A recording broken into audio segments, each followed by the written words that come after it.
Hey, what's going on, guys? Toad Elk here. So it has been a little bit since I did post a video on Toad Elk Tech.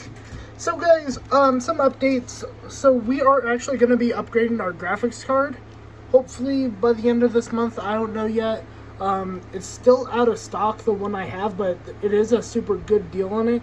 Also guys, there might not be some tech videos for a little bit because I decided to move in with my mom. So, yeah, because she just had surgery and I don't live with her, and she lives by herself, so I was like, you know, she just had surgery, she's gonna need me, so, yeah. But, guys, so I'm deciding to move, so there might not be videos. Like, I'm already here at her house. I just need to go get my stuff from the house that I was currently living in. So, yeah, guys.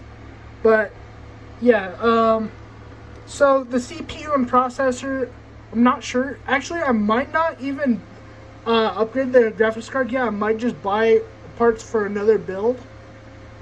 So, that's what I'm thinking. I'm not too sure yet. But, yeah, guys. But that's a little bit of an update. So, yeah, guys. See you guys later.